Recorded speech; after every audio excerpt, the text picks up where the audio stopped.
మనం ఎప్పుడు ఈ పొలిటీషియన్స్ చేసే స్కామ్ల గురించి వింటూ ఉంటాం.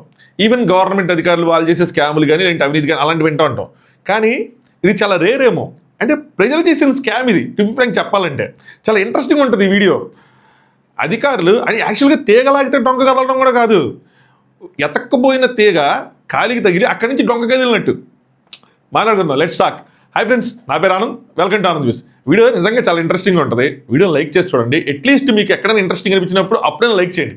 దాంతోపాటు ఛానల్ సబ్స్క్రైబ్ చేసుకోండి. చాలామంది చూస్తున్నారు కానీ సబ్స్క్రైబ్ చేసుకోవట్లా. సో మన సబ్స్క్రైబర్స్ కౌంటే మన ఛానల్ వాల్యూ.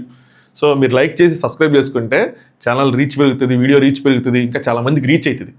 సో అలాగే దాంతోపాటు మీ ఒపీనియన్స్ కూడా కామెంట్ చేయండి ఇష్యూ మీద. సరే, మ్యాటర్ ఏంటంటే ఒక ఫైన్ డే మన ఇన్కమ్ ట్యాక్స్ అధికారులకి ఎందుకో కానీ బిర్యానీ వాసన చూడాలనిపించింది. బిర్యానీ తినాలనిపించి కూడా అయి ఉండొచ్చు. వాళ్ళు ఏం చేశారంటే హైదరాబాద్లో ఒక రెస్టారెంట్కి వెళ్ళినప్పుడు ఆ రెస్టారెంట్ని చూసి ఆశ్చర్యపోలేదు కానీ గమనించారు. ఏంటంటే మొత్తం అంతా కిటకట్లాడుతుంది రెస్టారెంట్. అన్ని టేబుల్స్ ఫుల్, బిర్యానీల మీద బిర్యానీలు వెళ్తున్నాయి, ఇటు సైడ్ పార్సల్స్ మీద పార్సల్స్, జొమాటో, స్విగ్గీ పార్సల్స్ మీద పార్సల్స్ వెళ్తున్నాయి.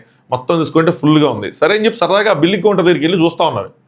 చూస్తూ ఉంటే అక్కడున్న జనాలకి, అక్కడ వెళ్తున్న ఆర్డర్లకి, వెళ్తున్న పార్సిల్స్కి, ఇక్కడ ఈ బిల్లింగ్ స్క్రీన్ మీద ఉన్న బిల్లింగ్ నెంబర్స్కి ఏమాత్రం పొందడం లేదు. అంటే అరౌండ్ 100 ఆర్డర్స్ అక్కడ సర్వ్ అవుతుంటే ఇక్కడ బిల్లింగ్స్ 75 కనిపిస్తున్నాయి, 25 బిల్స్ కనిపించట్లా. అది డౌట్ వచ్చింది. ఏంద్రా ఇంత చూస్తే ఎంత ఉంది, ఏడ చూస్తే ఎంత ఉందని చెప్పి చెక్ చేస్తే వాళ్ళు ఫైండ్ అవుట్ చేసింది ఏంట్రా అంటే కొన్ని బిల్స్ వీళ్ళు డిలీట్ చేసేస్తున్నారు, జనరేట్ చేస్తున్నారు, ఆ కస్టమర్ దగ్గర డబ్బులు తీసుకుంటున్నారు, జిఎస్టీ వసూలు చేస్తున్నారు, ముక్కుపిండి అన్నీ చేస్తున్నారు. కానీ తీరా చూస్తే ఆ జనరేట్ చేసిన బిల్స్ని డిలీట్ చేస్తున్నారు. ఇక్కడ వీళ్ళకి తట్టిందట్టు మామూలు కదా, అట్లా ఇక్కడి నుంచి వీళ్ళు పట్టుకున్నారయ్యా. పట్టుకొని ఇప్పుడున్న టెక్నాలజీని, ఏఐని, డేటా అనలిటిక్స్ని అన్నిటినీ వాడుకొని అసలు నెక్స్ట్ లెవెల్ స్కామ్ను బయటపెట్టారు. ఆశ్చర్యపోతారు మీరు. ఇక్కడ లైక్ కొట్టచ్చు కావాలంటే. సో ఈ రెస్టారెంట్స్ అన్నీ వీళ్ళు గమనించింది ఏంటంటే వాడుతున్నది ఒక సేమ్ బిల్లింగ్ సాఫ్ట్వేర్ వాడుతున్నారు, సేమ్ బిల్లింగ్ మిషన్స్ వాడుతున్నారు, సిమిలర్ బిల్లింగ్ మిషన్స్, పిఓఎస్ అంటారు. వీటిని పాయింట్ ఆఫ్ సేల్స్ ఏదో ఉంటుంది. అయితే వీటన్నిటికి ఆల్మోస్ట్ ఒకటే కంపెనీకి సంబంధించింది అనుకుంటా. ఇవన్నీ ఎక్కడ సర్వర్స్తో కనెక్ట్ అయ్యాయి అంటే అహ్మదాబాద్ సర్వర్స్తో కనెక్ట్ అయ్యి ఉన్నాయి. అంటే వీళ్ళు చేసే డేటా, ఎంటర్ చేసే డేటా మొత్తం అంటే సో అండ్ సో కస్టమరు, ఇక్కడ బిల్ నెంబర్ 1001 ఆనంద్ అనేవాడు so and so date and టైంకి వచ్చాడు, ఇంకో ఈ ఐటమ్స్ తిన్నాడు, ఇదో సపరేట్ టేబుల్ ఉంటుంది, ఐటమ్స్ టేబుల్ సపరేట్ తిన్నాడు, ఈ టోటల్ బిల్ వాల్యూ వచ్చేవాటికి ఒక 1000 రూపీస్ అయింది, ఇందులో జిఎస్టీ 100 రూపీస్, అలా మొత్తం ఉంటుంది. ఇదంతా వీళ్ళు ఇక్కడ ఫ్రంట్ ఎండ్ ఎంటర్ చేసుకుంటే అది ఎక్కడో అహ్మదాబాద్లో అక్కడ స్టోర్ అవుతుంది. వీళ్ళందరూ ఏం చేశారంటే వెళ్ళారు అహ్మదాబాద్కి వెళ్ళి అక్కడి నుంచి ఆల్మోస్ట్ 1,72,000 రెస్టారెంట్కి సంబంధించిన 2019-20 నుంచి ఇప్పటి వరకు ఉన్న డేటాలో ఒక 10% ఎంతో సమ్ శాంపుల్ ఆఫ్ డేటా ఇచ్చారంట. అది ఎంత అంటే ఒక 60 TB డేటా, అంటే ఆల్మోస్ట్ ఒక 60,000 GB, ఆల్మోస్ట్ ఇది ఎగ్జాక్ట్ 60,000 GB. అంటే ఒక సినిమా ఒక 3 to 5 GB అయితే 60,000 GB అంటే ఎన్ని సినిమాల డేటా అన్నది మీరు అలా ఎక్కేసుకోండి. ఎవరికైనా అంత డేటా మీద ఐడియా లేకపోతే, లేని వాళ్ళ కోసం చెప్తాను. 60,000 GB డేటా తీసుకొచ్చి కొన్ని ప్యాటర్న్స్, కొన్ని అనామలీస్ డిటెక్ట్ చేసి దాని ప్రకారం ఏఐతో ఇంటిగ్రేట్ చేసి దాన్ని రన్ చేశారు. రన్ చేసి వీళ్ళు కనిపెట్టింది ఏంటంటే ఆల్మోస్ట్ 70,000 కోట్ల సేల్స్ వీళ్ళు రీడ్ చేశారండి. ఇది ఒక ఎస్టిమేషన్. ఇంకొక ఎస్టిమేషన్ అంటే ఆల్మోస్ట్ 2,43,000 కోట్లు అలా కూడా చేశారని. టు బీ ప్రిసైజ్ ఎగ్జాక్ట్గా అయితే దే ఆర్ డ్యామ్ షూర్ 13,500 కోట్లు దానికి సంబంధించిన సేల్స్ డిలీట్ చేశారండి. ఆంధ్ర తెలంగాణలోనే అరౌండ్ 3,000 పైన పాన్ కార్డ్స్ని అనలైజ్ చేస్తే, దానికి సంబంధించిన డేటాని అనలైజ్ చేస్తే around 5,000 crores sales data delete చేస్తారండి. ఇంకా వాళ్ళు ఒక 40 రెస్టారెంట్స్ని డీప్ డౌన్గా తనిఖీ చేస్తే దే ఆర్ డ్యామ్ షూర్ 400 నుంచి 500 కోట్ల స్కామ్ జరిగిందని. పక్కనున్న కర్ణాటకలో 5,000 కోట్లు, అలా ఓవరాల్గా ఇండియా మొత్తం మీద జస్ట్ శాంపిల్ ఒక పర్సంటేజ్ ఆఫ్ డేటాతో 70,000 కోట్లు. ఆలోచించండి ఇది ఎంత పెద్ద స్కామ్ అన్నది. ఇక్కడ మ్యాటర్ మీలో కొంతమందికి కొన్ని ట్రిగ్గర్ అవ్వచ్చు. ఏంటంటే మనం కూడా ఇన్కమ్ ట్యాక్స్ దాంట్లో చిన్న నువ్వు ఐటీ, మనం కూడా చేస్తాం కదా, ఇప్పుడు 10,000 రెంట్ పే చేస్తే 12,000 13,000 రెంట్ పే చేసామని చూపించుకొని కొంచెం ఇన్కమ్ ట్యాక్స్ తక్కువ కడతాం కదా అని మీరు అనుకోవచ్చు. కానీ ఇక్కడ మ్యాటర్ అది కాదు. మ్యాటర్ ఏంటి తెలుసా, ఇన్కమ్ ట్యాక్స్ అన్నది సెకండ్ లేయర్. ఫస్ట్ లేయర్ ఏంటంటే జిఎస్టీ. మన దగ్గర జిఎస్టీ వసూలు చేసి ఆ జిఎస్టీని కూడా ప్రభుత్వానికి కట్టకుండా ఆ బిల్స్ కూడా డిలీట్ చేసి ఆ బిల్ అమౌంట్ వాళ్ళ జోబులో బ్లాక్ మనీలోకి వెళ్ళిపోతుంది, ఆ జిఎస్టీ అమౌంట్ వెళ్ళిపోతుంది. ఇది మేజర్ ప్రాబ్లం. వీళ్ళు ఎలా కనిపెట్టారు, ఏం ప్యాటర్న్స్ రన్ చేశారు, దీన్ని ఎలా డిటెక్ట్ చేశారు, ఎలాంటి ఏ రన్ చేశారు ఇవన్నీ నేను చెప్తాను. అది సెకండ్, మనం తర్వాత మాట్లాడుకుందాం. ఫస్ట్ ప్రైమరీ ఇది. మీకు అర్థమైంది కదా, ఇందులో మనం జాలి చూపించాల్సింది ఏం లేదు. వాళ్ళు ఇన్కమ్ ట్యాక్స్ ఎగ్గొట్టడం కాదు, మనం కట్టిన జిఎస్టీ కూడా మడతేసి జోబులు వేసుకున్నారు. సో ఈ పీఓఎస్ మిషన్స్ ఏవైతే ఉన్నాయో వీళ్ళకి ఏంటి అంటే ఎలా జరిగింది ఇది అన్నది చెప్తాను చూడండి. ఎలా జరిగింది, వీళ్ళు ఎలా చేస్తారు ఏంటి అంటే, వీళ్ళు డేటా ఎంటర్ చేస్తారు. ఎంటర్ చేసినప్పుడు వీళ్ళకి కొన్ని అంటే ఇలా పలానా Anand so and so date so and so time, ఇంకో 4-5 ఐటమ్ చికెన్ బిర్యానీ ఒకటి, మటన్ బిర్యానీ ఒకటి వేసాడు, చికెన్ 65 లాగిచ్చాడు, కుర్రాడు గట్టిగా ఉన్నాడు, గట్టిగా తిన్నాడు అన్నట్టు రాసుకొని ఆయన గారి ఐటమ్స్ రాసుకొని 1000 రూపాయలు అయింది, 180 రూపాయలు జిఎస్టీ. ఇప్పుడు ఎంత ఉంది? 18% కాదు, ఇప్పుడు తక్కువ ఉన్నట్టుంది, 5% ఎంత ఉన్నట్టుంది కదా. సో 50 రూపీస్ అంత జిఎస్టీ అయిందని చెప్పి వేసుకొని టోటల్ భయ్యా మీ బిల్లు 1050, సర్వీస్ ట్యాక్స్ వేస్తారు, మనం తీసేసి వెయిటర్కి డబ్బులు ఇచ్చేస్తే అదంతా వేరే పని, పే చేస్తాం.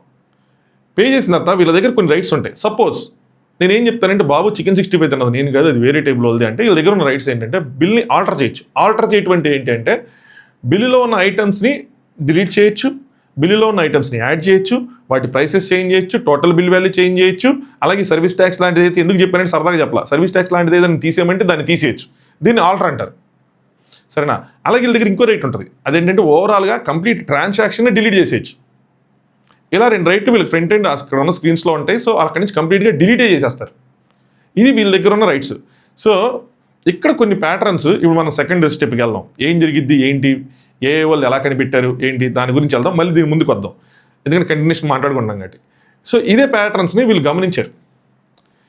వీళ్ళు ఎలా గమనించారు ఏంటి అంటే, వీళ్ళు మాన్యువల్గా చెక్ చేస్తున్నప్పుడు ఏదైతే బిల్స్ కనిపించలేదో దాన్ని ట్రేస్ చేశారు. ఎలా ట్రేస్ చేశారా అంటే ఇంట్రెస్టింగ్ ఉంటుంది ఇది. సో యాక్చువల్గా వీళ్ళకి ఫ్రంట్ ఎండ్ కనిపించే డేటా కాకుండా బ్యాక్ ఎండ్లో ఇంకా సపరేట్ టేబుల్స్ ఉంటాయి. వాటిని ఏమంటారంటే ఆడిట్ టేబుల్స్ అంటారు. అంటే ఈ మెయిన్ టేబుల్లో ఏదైతే మాస్టర్ డేటా కానీ ట్రాన్సాక్షనల్ డేటా కానీ ఏదైతే జరుగుతుందో దానికి సంబంధించిన ఒక ఆడిట్ ఎంట్రీ క్రియేట్ అవుతుంది. అంటే ఇప్పుడు సపోజ్ ఇప్పుడు నేను ఆనంద్ అనే కస్టమర్ ఇంత బిల్ చేసాడు అని చెప్పి ఎంటర్ అయింది కదా, ఎంటర్ అవ్వగానే దీనికి సంబంధించిన ఆడిట్ రికార్డ్ క్రియేట్ అయింది. అంటే సేమ్ రికార్డ్, ఆనంద్ అనేవాడు ఇంకో ఇంత తిన్నాడు, ఇంత సో అండ్ సో డేటా అని చెప్పి క్రియేట్ అయింది. దీని తర్వాత ఇప్పుడు సుమన్ అనేవాడు ఇప్పుడు దీన్ని మాడిఫై చేశాడు అనుకోండి, మాడిఫై చేసి చికెన్ 65 తీసాడని చెప్పిన కదా, తీసాడు అనుకోండి, మళ్ళీ దీనికి సంబంధించి కూడా అంటే సేమ్ రికార్డు ఇది ఇక్కడ మాడిఫై అవుతుంది. ఒకటే రికార్డు ఇక్కడ మాడిఫై అవుతుంది. ఇంతకుముందు 3 ఐటమ్స్ ఉండే, ఇప్పుడు 2 ఐటమ్స్ ఉంటాయి. వాల్యూ ఇంతకుముందు 1100 ఉండేది, ఇప్పుడు 1000 రూపాయలు ఉంటుంది. కానీ ఆడిట్ టేబుల్లో ఇంకో సపరేట్ ఎంట్రీ క్రియేట్ అయింది, 2వ ఎంట్రీ. బిల్ నెంబర్ 1001, ఇక్కడ ఒకటే ఎంట్రీ ఉంటుంది యూనిక్ నెంబర్తో, ప్రైమరీకి అంటారు. ఇక్కడికి వచ్చేవాడికి 2 ఎంట్రీస్ క్రియేట్ అవుతాయి. 1001కి సంబంధించి 2 ఎంట్రీస్, దాని ప్రైమరీకి వేరే ఉంటుంది. అయితే 1001తో 2 ఎంట్రీస్ ఉంటాయి. ఒకటేమో ఫస్ట్ ఇన్సర్ట్ చేసిన రికార్డు, రెండోదేమో అప్డేట్ చేసిన రికార్డు అండ్ ఏం అప్డేట్ అయిందని. థర్డ్ నేను ఇంటికి వెళ్ళిపోగానే, నేను క్యాష్ పే చేసి ఇంటికి వెళ్ళిపోగానే వీళ్ళు నా రికార్డే డిలీట్ చేశారు. దీనికి సంబంధించిన ఎంట్రీ ఈ మెయిన్ టేబుల్ నుంచి గాయబ్ అయిపోద్ది. 1001 అనే రికార్డు కనిపిది. కానీ ఆడిట్ టేబుల్లో 1001 కింద 3 రికార్డు క్రియేట్ అయింది. ఇంకో సో అండ్ సో రికార్డు ఇలా డిలీట్ అయిపోయింది, డిలీటెడ్, దాని ఆపరేషన్ ఏంటంటే డిలీటెడ్ అని ఉంటుంది. సో వీళ్ళు అది పట్టుకున్నారు. అది పట్టుకొని ప్యాటర్న్స్ గమనించారు. అంటే ఇప్పుడు కొన్ని జెన్యూన్ కేసెస్లో కంప్లీట్గా బిల్ డిలీట్ అయిపోవచ్చు. అంటే బిల్ నల్ అవాయిడ్ చేయండి, లేదంటే ఎవరికైనా వాళ్ళకి ఇప్పుడు ఇన్ఫ్లుయెన్సర్ వెళ్ళాడు అనుకోండి, చివరికి తెలిసింది ఇన్ఫ్లుయెన్సర్ అని చెప్తే బిల్ వద్దు అనుకున్నారు అనుకోండి, క్యాన్సిల్ చేసేటం, ఎంటైర్ బిల్ డిలీట్ చేయడం చేస్తుంటారు. కానీ వీళ్ళు గమనించిన కేసులు ఏంటంటే, వీళ్ళు డిలీట్ చేసిన బిల్స్ 100 బిల్స్లో 25 బిల్స్ డిలీట్ చేస్తే అవి ఏంట్రా అంటే మొత్తం అన్ని క్యాష్ బిల్స్. ఇక్కడ దొరికిపోలా. ఎందుకంటే యూపీఐ పేమెంట్స్, కార్డ్ స్వైప్స్ ఇవన్నీ ఈజీ టు ట్రాక్. కానీ వేరే క్యాష్ అన్నవి ట్రాక్ చేయలేము. నేను అనేవాడు నీ రెస్టారెంట్కి వెళ్ళాను అని చెప్పి క్యాష్ పే చేస్తే నేను ప్రూవ్ చేయలేను. అదే యూపీఐ ట్రాన్సాక్షన్ లేదంటే కార్డ్ స్వైప్ చేస్తే నేను ప్రూవ్ చేయగలను. అంటే నేను ప్రూవ్ చేసేది ఏం లేదు, నేను జస్ట్ చెప్తున్నా. సో వాళ్ళు ఆ అమౌంట్ చూపించాలి, ఎట్టి పరిస్థితుల్లో చూపించగలగాలి. ఇదైతే చూపించకపోయినా పలానా రాలేదని చెప్పినా కూడా ఎక్కడ కూడా మీకు ఏది ఉండదు. సో వీళ్ళు ఆ ప్యాటర్న్ని కనుక్కున్నారు. ఇంకోటి ఏంటంటే వీళ్ళు ఎలాంటి ప్యాటర్న్స్ రాశారంటే, డే ఎండ్ అయిపోయిన తర్వాత అప్పుడు డిలీషన్స్, మంత్ ఎండ్కి వచ్చేపాటికి ఒకేసారి ప్రీవియస్ డేట్స్ ఏవైతే ఉన్నాయో ఒకేసారి బల్క్లో ఆ క్యాష్కి సంబంధించిన బిల్స్ డిలీట్ చేయటం, ఆ జిఎస్టీ ఫైల్ చేసేటప్పుడు దానికి ముందు ఆ సో అండ్ సో డేట్స్లో డిలీట్ చేయటం, లేదంటే వాల్యూస్ని మార్చడం, ఇలాంటివన్నీ చేశారు. ఇంకొకటి ఇక్కడ ఇంట్రెస్టింగ్ ఇంకోటి చేశారు. అదేం చేశారు అంటే వీళ్ళు కనిపెట్టింది బిర్యానీస్, ఎస్పెషల్లీ బిర్యానీ మీద ఫోకస్ చేసి వీళ్ళు ఎంత రా మెటీరియల్స్ తెప్పిస్తున్నారు, ఎన్ని బిర్యానీస్ అవుతాయి, ఎన్ని సర్వ్ చేశారు, చివరికి సేల్స్లో ఎన్ని చూపించారు, అలాంటివి కూడా అనామలీస్ డిటెక్ట్ చేసి అవన్నీ కనిపెట్టారు. ఇప్పుడున్న టెక్నాలజీతో సరైన ఐటీ కూడా కూర్చుంటే ఏదైనా లాగ్గలడు, డేటా ఉంటే చాలు మిగతాదని. ఈవెన్ వీళ్ళు కొంచెం తెలివిగా వ్యవహరించి రెస్టారెంట్ వాళ్ళు ఎవరైనా ఐటీ ఇంజనీర్ని పెట్టుకొని ఆ బ్యాక్ ఎండ్ కనెక్ట్ అయ్యి ఆడిట్ టేబుల్లో రికార్డ్స్ డిలీట్ చేసేసినా కూడా చిన్న ఫుట్ ప్రింట్ ఎక్కడో చోట దొరికేస్తుంది, డిజిటల్ ఫుట్ ప్రింట్ దొరికేస్తే దాన్ని పట్టుకొని మొత్తం లాగేస్తారు. సో ఇలా ఇవన్నీ చేశారన్నమాట వీళ్ళు. అవన్నీ చేసి ఫైనల్గా తేల్చలేదు. ఇప్పటికీ కనిపెట్టింది ఏంటంటే ఒక 70,000 కోట్ల వరకు ఇలా ఇలా ఇలా స్కామ్ జరిగింది అని చెప్పి. ఇప్పుడు ఏం చేస్తారు, ముందు ఒక అంచనాకు వచ్చారు. మొత్తం ఒక తెలంగాణ, ఆంధ్రానే కాకుండా చాలా వరకు అన్ని రాష్ట్రాల్లో ఇవన్నీ రన్ చేశారు. ఆల్మోస్ట్ 1,72,000 రెస్టారెంట్స్ని వాళ్ళ ఐడీస్ తీసుకొని వాటి మీద రన్ చేశారు. ఇప్పుడు మిగతా వాటికి కూడా, మిగతా రెస్టారెంట్స్ కూడా వెళ్తారు. ఏవైతే ఈ ఎస్ఓపి సేమ్ సాఫ్ట్వేర్స్ ఉన్నాయో వాళ్ళందరికీ ఇది ఆల్రెడీ రాసిందే కాబట్టి వాళ్ళందరూ డేటా తీసుకొచ్చి ఇన్పుట్ చేస్తే చాలు. Rest of the thing machine చూసుకుంటారు. సో ఇంతకీ అదేంటంటే ఒక 10% ఆఫ్ డేటా అనేది ఇచ్చారని చెప్పిన 60 టీవీది. సో మిగతా డేటా కూడా తెచ్చుకొని మిగతాది కూడా రన్ చేస్తే ఇంకా ఎగ్జాక్ట్ స్కామ్ ఏంటి అన్నది బయటకు వస్తుంది. దాంతోపాటు జస్ట్ ఏ మీద డిపెండ్ అవ్వకుండా వీళ్ళు మాన్యువల్గా కూడా వెరిఫై చేసుకొని ఏం చేస్తారంటే రెస్టారెంట్స్కి వెళ్ళి నోటీసులు ఇష్యూ చేస్తారు. ఇందులో 2-3 కేసులు ఉన్నాయి. ఒకటి, వాళ్ళ చేత ఏదైతే ఎగ్గొట్టారో పన్ను, దాంతోపాటు దాని మీద ఫైన్ వేసి కట్టించడం. 1,00,000 ఎగ్గొడితే 1,00,000 మీద వీళ్ళు కనీసం 10 లక్షలు ఏంటి, కోటి రూపాయల దాకా కూడా ఫైన్ వేస్తారు నాకు తెలిసి. 100 times 200 times కూడా వేస్తారు. కట్టియటం, కొన్ని సీరియస్ ఫ్రాడ్ కేసుల్లో కోర్టు నోటీసులు ఇవ్వటం, ఇవన్నీ చేస్తారు. ఇక్కడ ఇంకొక సర్ప్రైజింగ్ ఫ్యాక్టర్ ఉంది. అదేంటి అంటే జస్ట్ న్యూస్ మాత్రమే ఇది కేవలం రెస్టారెంట్ల వరకే మాత్రమే కాకుండా ఈ POS machines especially similar software వీళ్ళ దగ్గర ఆల్రెడీ రాసింది కాబట్టి కోడ్ ఇదంతా, ఎవరైతే ఇంకా మిగతా డొమైన్స్లో వాడారో సూపర్ మార్కెట్స్ కానీ, హాస్పిటల్స్ కానీ, జనరల్ స్టోర్స్ కానీ ఎవరైతే వాడారో వాళ్ళ డేటా కూడా కలెక్ట్ చేసి వాళ్ళు కూడా ఇదే ప్యాటర్న్స్ చేస్తున్నారా, ఇలాగే చేస్తున్నారా, చేస్తే వాళ్ళకు కూడా ఇది ఇంపోజ్ చేసే అవకాశం ఉంది. చేసే అవకాశం 99.99% ఉంది. ఎందుకుందరా అంటే ఈ బిల్లింగ్ మిషన్స్ అమ్మే సేల్స్ ఆఫీసర్స్ వాళ్ళు ఏం చెప్తారంటే మంచిగానే మ్యానిపులేషన్ చెప్తారు.